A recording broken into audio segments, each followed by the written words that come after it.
the bold, the brave, the beautiful. They turned their problems into prospects, crying into creation, pain into purposes, trials into triumph. Your show every Saturday, 7 p.m. Central African Time. Tune in and be blessed. Brought to you by Shunem K. Don't forget to subscribe and click the notification button. Ladies and gentlemen, I am very excited today to be joined by Civilla all the way from the United States of America. I am so pleased to have her as our guest. Civilla Morgan is a sweet and loving Christian. She is part of the bold, the brave, and the beautiful.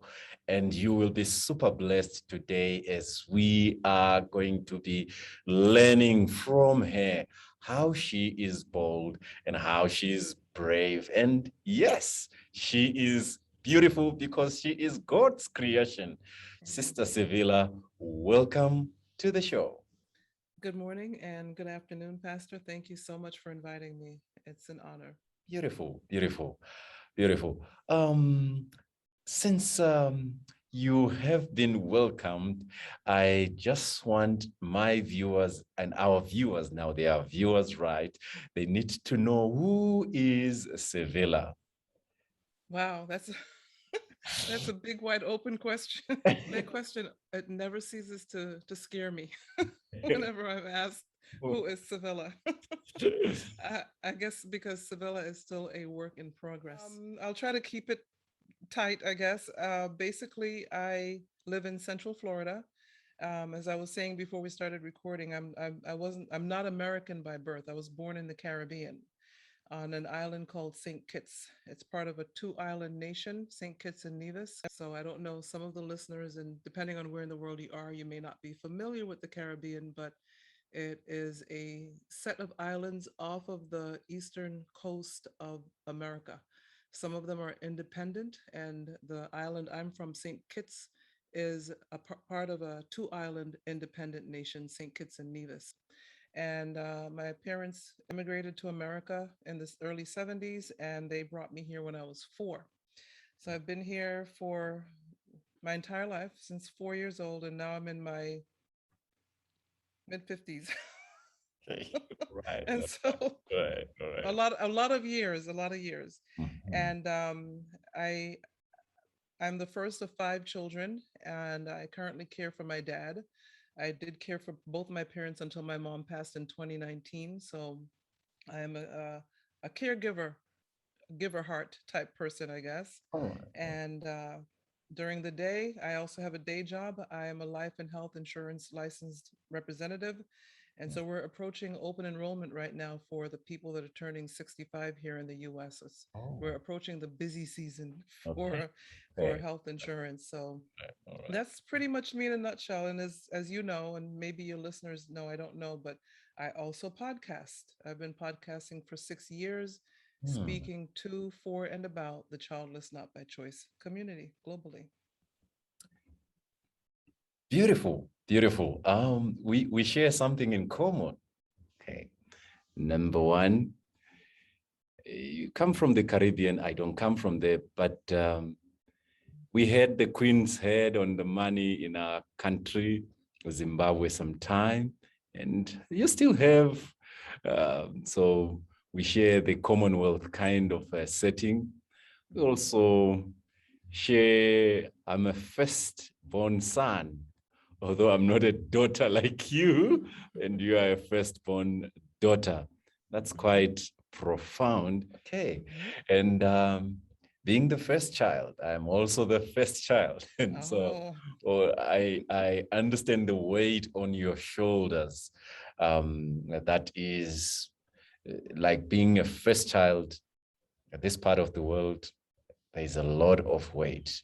that's on your shoulders. And I guess maybe that could be the same thing. And you share another thing that's common.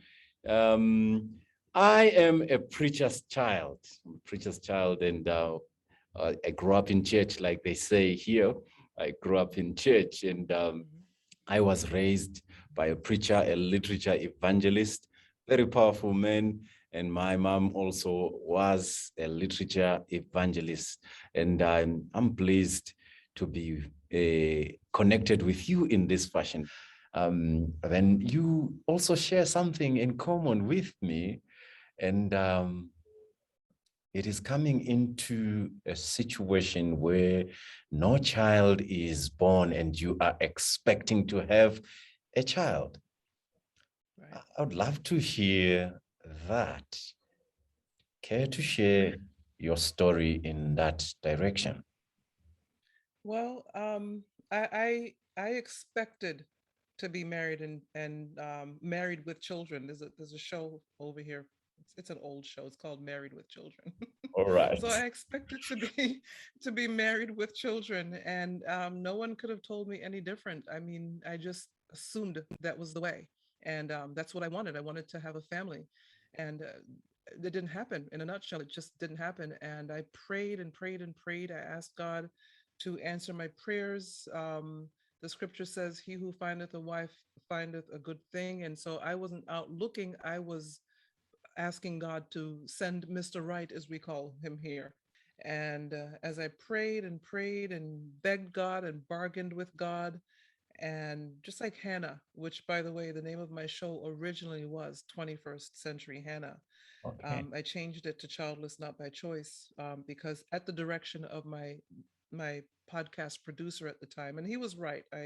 He was right. He said not everybody knows who Hannah is, Okay. and or was, and so I changed the name to Childless Not by Choice. But I wanted children. I wanted to be married. I was desperate. I was running into physical issues. The biological clock and physical issues were fighting me. I was trying with everything I could to fight back, multiple surgeries to remove fibroids. It just got really crazy. And after I realized that the prayers were not going to be answered the way I expected them to be, I went into a deep depression. I knew my family loved me, but they didn't understand what I was dealing with. And I realized I was working for um, a specialty medication company at the time. And so I don't know why these things happen. Some people say it's God, but I was sitting near the team that handled the infertility phone calls. Oh, And oh, oh my, oh my. so I Yeah. would hear the commentary from time to time from the women that worked there, because of course they all had children. And I got upset one day and I said, look, you know, can you guys just fill the prescriptions and not talk about the women that are calling in and dropping $10,000 for infertility treatments? Just because, I mean, you have the kids and they want what you have. And apparently there was a meeting, and I think they were talked to by their supervisor, because there was never that kind of chit chat again. And I realized from there that I have to do something. I'm not seeing anything for me in the app, in the social world. There's no podcast. There's no, I don't see anything. I was looking but couldn't find anything to help me. And I created the platform first, and then 6 months later, I had a radio show, a daytime radio show. I was spending too much money. I was not getting my statistics, didn't know who was listening, how many listeners, couldn't get the information. And then I heard about this thing called podcasting. And I said, you mean that I can reach the whole world for pennies on what I was paying the radio station? Is this true? And it sure was. Yeah. Oh So my. I created the podcast. 6 months later, left the radio station, and the rest is history. I've been doing it for 6 years. Oh, beautiful. Yeah. Beautiful, beautiful. It is a beautiful story that's mixed with emotions, pain, and some some some situations that are, they've got some humor in them, because Here you are sitting in a situation that is provoking you. I don't know how that was to you. I don't know how that was to you. Care to share what was going on in your mind as you were answering, picking those phone calls in that kind of a setting? Well, sometimes I would get the phone calls. Like if that team was busy, those same infertility phone calls would roll to me. And I would hear the desperation in the women's voices. And of course, they didn't know what I was going through. They Yeah. didn't know what I was dealing with. I just knew that the infertility treatments are not covered by insurance, at least not much.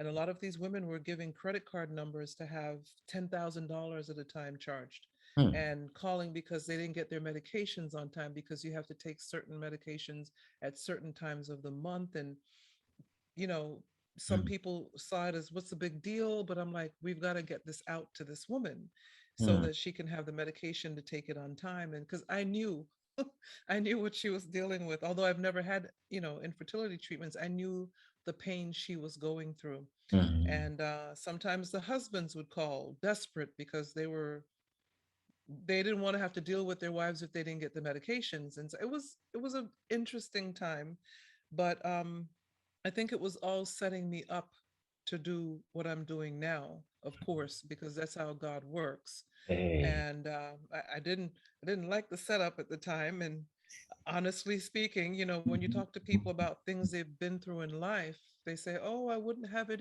any other way." And I'm like, I'm not going to say that. I would have preferred to have had a husband and children. I will never say Hmm. that I wouldn't have, I wouldn't Hmm. have it any other way. I Hmm. can't say it. But I can say that I am humbled by the outreach and the number of episodes that are being Hmm. downloaded and listened to. And the first outreach I ever got when I first started was a woman in Australia. And I said, Australia? Yeah. Oh. Really? The other side of the planet? I Hmm. was shocked that she reached out to me. I think it was on Messenger. And Hmm. she said, I just wanted to let you know that I just downloaded every single one of your episodes and I'm listening to them as I go to and from work. And we have built a friendship since then. But Hmm. she was the first person to reach out to me and tell me how the podcast has helped her so much. She was in such a deep, down and depressed place. And I'm like, Mike podcast did that? Wow. Wow. Beautiful, beautiful. Thank you to hear about the impact that has come from this podcast. In podcaster land, when somebody downloads every single one of your episodes, Hmm. Hmm. it's golden. It is. It is. It So is. It is. It is. That's a huge impact. In fact, I think it really. Uh, I mean, the place where it sprouted from. Allow me to use the gardening language. mhm. It's sprouting from a situation where the bed is pain, and the germination of this podcast is really a response to the pain, where your pain has been turned into passion. And I think this is where I think there is your boldness and also your bravery.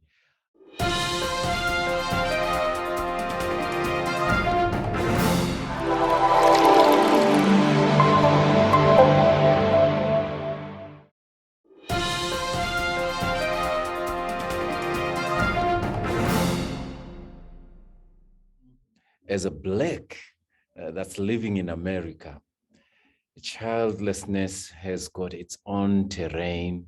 And I don't know the cultural connotations, the cultural implications, and the cultural issues that you have to deal with as a Black that's living in America. What is it exactly that you have found to be difficult to navigate in this rough terrain? Well, as you're asking me that question, two words come to mind: overt and covert.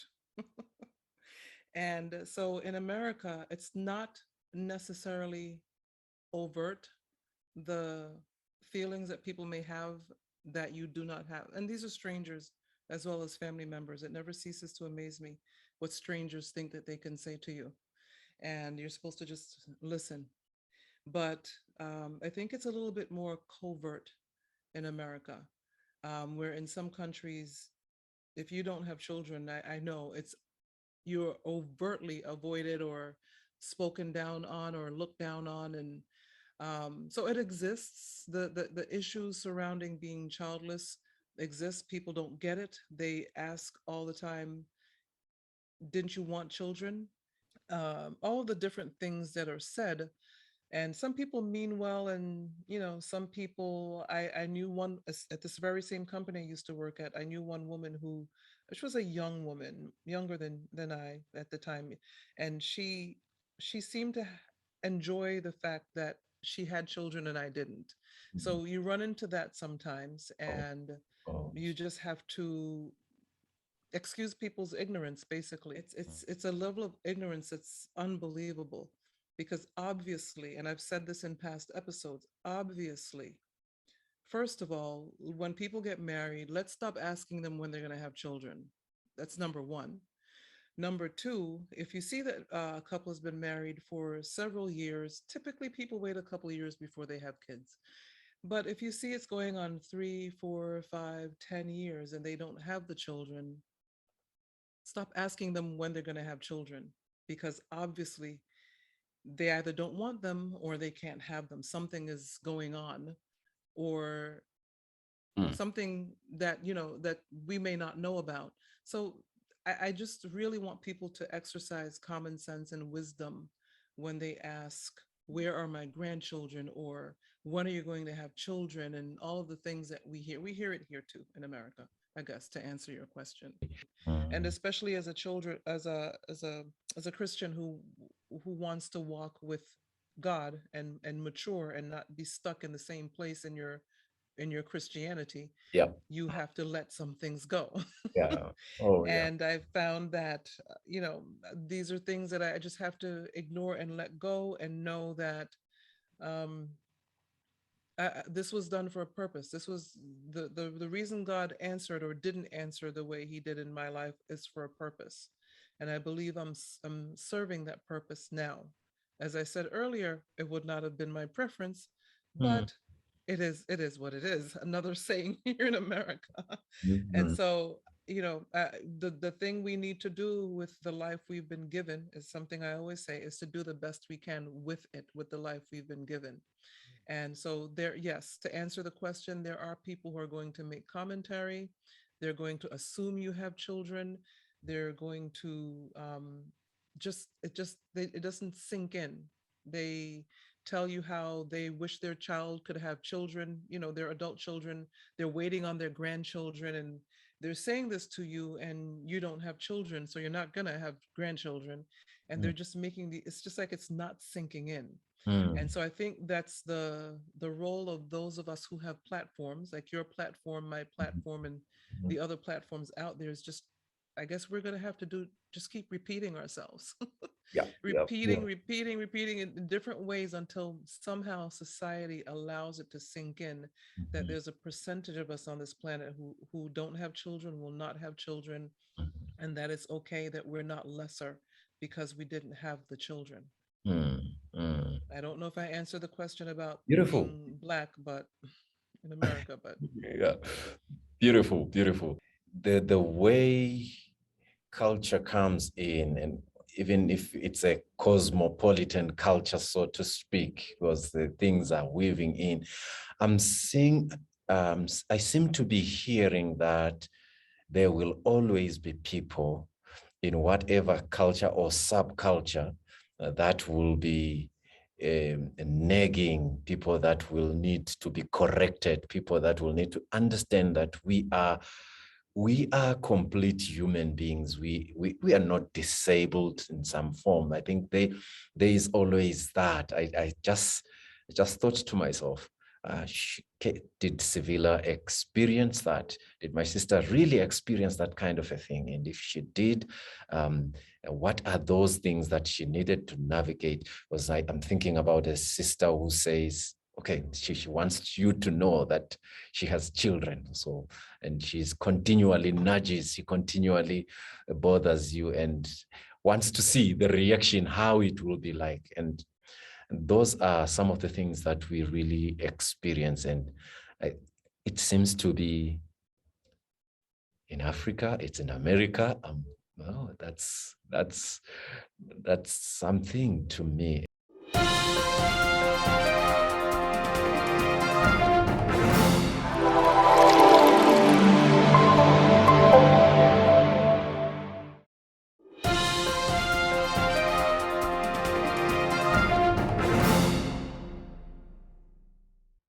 And I'm wondering, you spoke about being a Christian. And I'm wondering how you reconcile your faith to this issue that God, who is a giver of all the gifts, you sing, I will lift up mine eyes unto the hills, from whence cometh my help? Oh yes, my help comes from the name of the Lord. But then this very God that you subscribe to, this very God that you worship, that you adore, then this, how do you reconcile the tension that comes with this? Well, I will say that initially I was not happy about it at all. In fact, I am a preacher's kid. So I was raised in church. Oh. And to get to the point in my 30s where I had to make a decision, I came to, I tell people, a literal crossroads. I mean, not just there, I could tell you the place where I was when I came to the crossroad. Do I continue with God, or do I go and find someone to marry and have children with? Which way do I go? And this is in my 30s. And this is when things are really getting really bad for me physically, with the physical issues. And I had to think about it. And I know it probably doesn't sound good, but I'm here to tell the truth and maybe free somebody who is going through the same thing.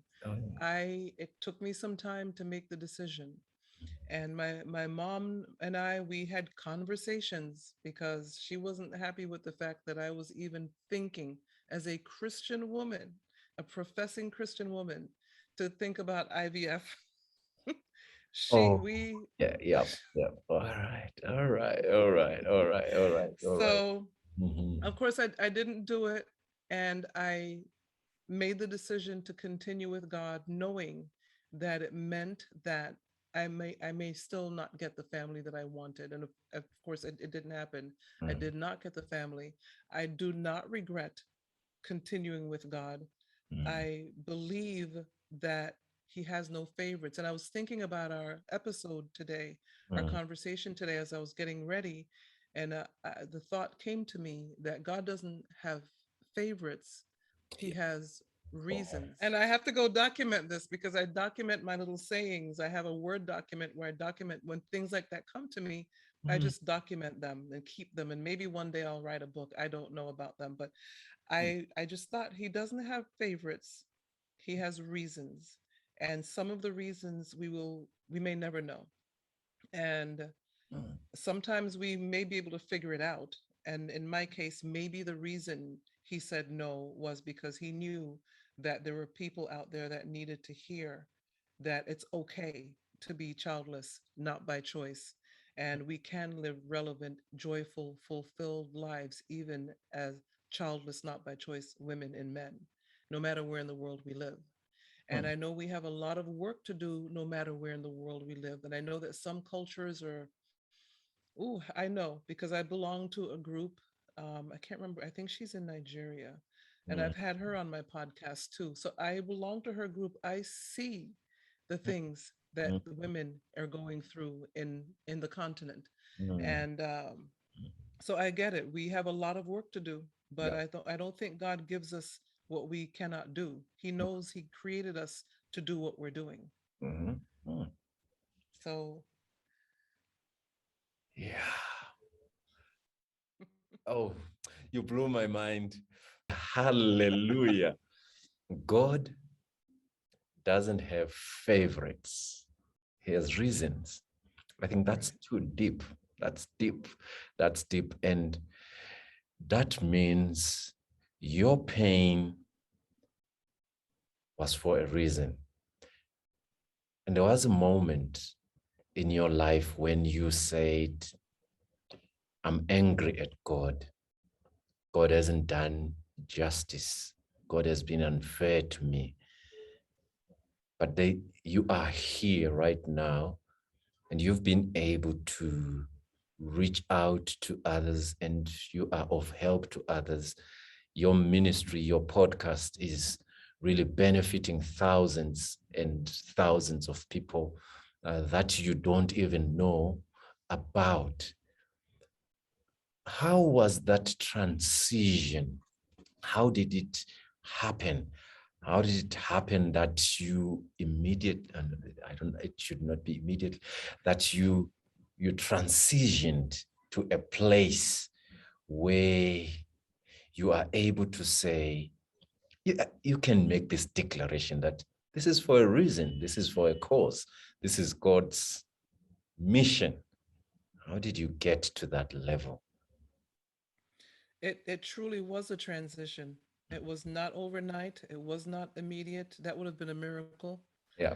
But it took time. It took years because the time frame that I was dealing with the physical issues and trying to figure out what to do, Mhm. I finally ended up having hysterectomy in 2011. And that was a whole 10-year period. And then after that, the the start of the podcast, that was all a slow transition. If you think about a cruise ship, how slowly that cruise ship turns, but Mm. it turns. It does end up turning, but it takes That's time. fine. Yeah. And that's what it was for me. And that's what I try to tell my listeners. It's not overnight, but you have to want to get better, Mm. which is what I also tell them. You don't want to spend the short life that we have mired in depression Eh, and negativity and just hate sometimes. yeah. Life is too short. It's too short. And that's what I'm trying to get the word out. Do Mm. something. Figure out what it is you're here for because you're here for a reason. There's Mm. nobody on this planet that's not here for a reason. Because if we weren't here for a reason, we wouldn't be here. What would be the point? And Mm. so we are here for a reason. Figure out what that reason is and go do it. And there are a lot of childless people who are teachers, they're caregivers of small children, kindergartners, little children, school teachers.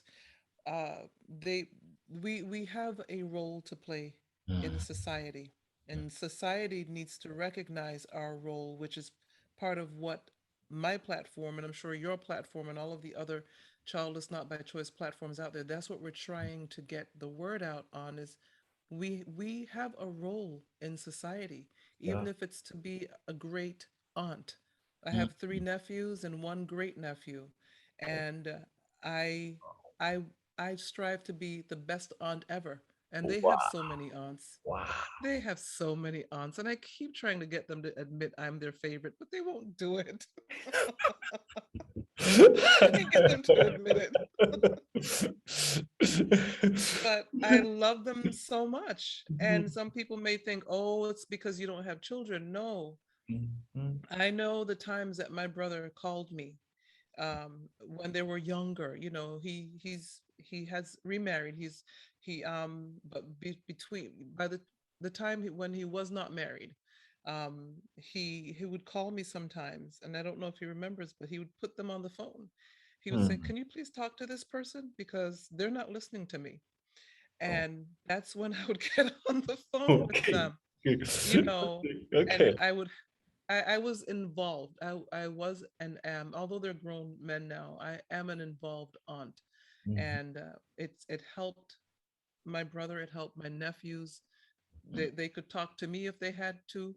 There were times even now, when we would have our conversations. Mhm. How's work? How is life? What are you doing? and remember to put God first. And I pray for them now. One is married, two are not. I Wow. pray for them to find a good wife, the right wife, and that they recognize her when they see her. We Wow. have a role to play on this Wow. planet. Beautiful. And so we're not any second class citizens at all. Oh, that's the greatest affirmation that somebody may be waiting for, just to hear that you are not a second class citizen. Um, this is coming from the lips of someone who is in your shoes. I'm also in your shoes.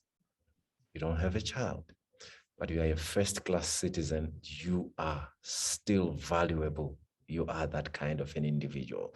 And so I'm grateful for these words.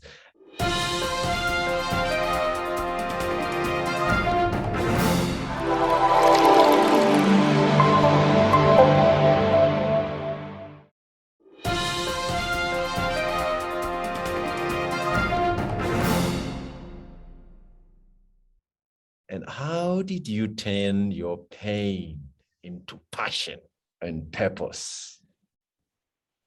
I feel like the feedback that I got as I continued to podcast, I would hear from people who said, please don't mention my name, and I never do unless they give permission, because this is a different type of Yeah, community. yeah. There are other podcasts out there about other things, and everybody wants their name mentioned. They want to get recognition. But in our community, that's not necessarily the case. Yeah. And there are people who have said, my circle of family and friends don't know our journey right now, so don't mention my name. But I love your podcast. You're helping me. Or one woman said, don't mention my name because of the kind of work her husband does, Mhm. and she didn't want to put him at risk. And all the things that people reach out to me, there are so many secrets because I I get can't, it. they tell me what's going on with them, but I can't say anything. All I can say is keep Mm, listening to the podcast. mm, And when I hear stories from people around the world, how a podcast episode helped them at Christmas time, which is a tough time for us as single difficult people time. when the family gets together. Mm, Uh, I do a special episode in December to remind them of who they are and mm, to create kind but firm boundaries. And when I see all of these things happen, it's like, how could I stop? This is what I was created to do. Are mm. there times when I just want to just walk away from this whole podcasting thing? Yes, there are times when I just want to just, when maybe I had an episode that got messed up or whatever. I'm like, I'm done. But Oh, I can't stop. yeah. I Yeah. believe I'm supposed to be doing this. Mm, mm, mm, mm. Yeah. You you've spoken to my heart, because I can relate, because there are moments when you are invited to speak and you feel like, no, I'm not going to talk about this stigma-littered subject again. It's on radio again. I shouldn't. I mean, yeah, somebody needs that word. Somebody needs to listen to that, and it could be their last moment, and they may be holding on to their last thread of hope. And thank you for that. And thank you for that. Sister Mm. Civilla, I don't know what you can say to someone who is throwing in the towel, somebody who is just saying, I think I can't. I can't. It's hard. I can't. What would be your words to that individual? I would remind them of what I said earlier. You're here for a purpose. You're here for a reason. Find out what that reason is and get to work doing it. Get involved in community, a community of childless, not by choice people. I believe in community so much. I love community, and we just have to make sure we get into the right one.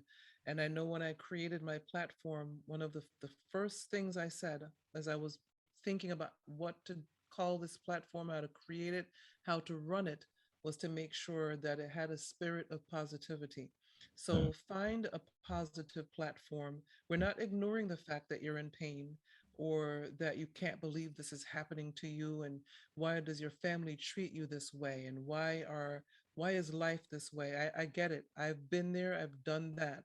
But the fact is, as I said also earlier, life is too short to wallow in self-pity with Oh, people who are in the same boat as you, everybody pitying each other and hating the other person and their sibling because their sibling has children, and life is too short.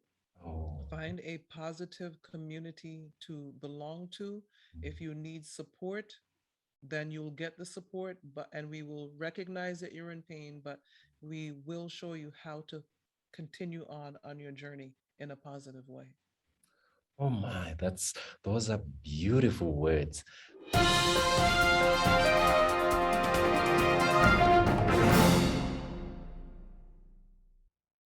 Maybe somebody may be wondering, which podcast is she talking about? I know it, but maybe that person may not be knowing that podcast. Well, it's called Childless, Not by Choice. And as I said, this past July, it made 6 years old. And when I first started, I was so excited to get some downloads. And the downloads that I got in a month, I now get in a 24-hour period. And I'm not bragging, Wow. but I'm now in the average of all of the million podcasts that are out there. I fall in the average, which I think is not too shabby. And Hmm. so, I'm reaching people. I think if I'm at that number now, that level, people are listening, and people I don't even know. And that's the thing about podcasting, you never know who's listening. Mhm. And I just interviewed someone in Australia for the January episode. I'm already working on 2022. So I interviewed her a couple nights ago, but that will air for January. I'm Mhm. working on June with somebody you know. I'm hoping that he will say yes to the June episode for Father's Day. And Mhm. so I'm working on December. Mhm. So I'm trying to work ahead, and I should be a little bit more ahead, to be honest. But the thing about podcasting is there are days when you just want to just take everything and throw it in the garbage and walk away because of connection issues, or the things that happen, the tech issues, all of the crazy things that happen in podcasting. But then you realize people are listening and they're reaching out via messenger, and because of the type of topic we deal with, they will not tell you publicly that they're listening, what they're dealing with. I get so many messages on Instagram. I Mhm. just want to let you know I'm listening to your podcast while I do this or do that. Mhm. My family doesn't know about our journey, our IVF journey right now, so I don't want to mention my name. I don't want you to mention my name. I hear that all the time, and I honor it.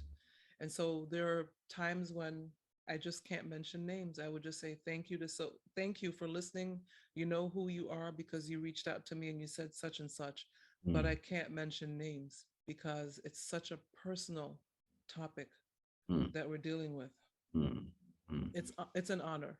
Mhm. Here, I am seeing a safe space that you have created for people who can relate to your story, and they can relate to this journey, and they are able to confide in you. God must have given you a large heart, and that safe space that can be able to keep the secrets that people share with you. And may you be blessed for that. And this is a short testimony that childlessness doesn't take away things from us. If at all it does anything, it adds issues to us, because we become more sensitive to the needs of those that we are dealing with. We become more understanding and even more caring, and this dispels the notion that you are unkind, because you don't want anyone to feel bad after you've publicized their story without their permission. And so I want to say kudos to you for doing that kind of a thing. And you are bold, brave, and beautiful, beautiful outside and beautiful in the heart, that is able to keep this very thing.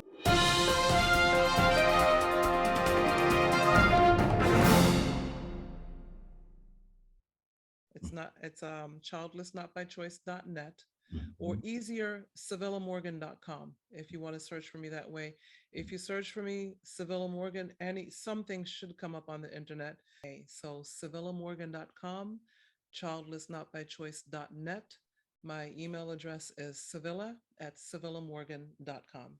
Now, ladies and gentlemen, we have been honored to have Sister Civilla Morgan, and she has shared from the book of experience. That book is not in the Bible. Maybe you may be perusing your Bible. You may not find that book, but this is a book that is continually being written, and she is part of the chapters that are in that book, and she has shared a portion of that chapter. And it is a chapter that really speaks to our souls to say, you are enough and you are complete. There's so much that God has put in store for you. You can really turn your pain into purpose. You can turn your problems into prospects. And yes, your trials can be turned into triumphs. Thank you very much, Sister Civilla, for taking your time and sharing from the heart things that are important, that are going to be of help to our listeners. And this is the time to say goodbye. Thank you so much for having me, Pastor Skhumbuzo. I appreciate it. You're welcome. You're welcome. Thank you. Thank you. Brought to you by Shunem K. Don't forget to subscribe and click the notification button.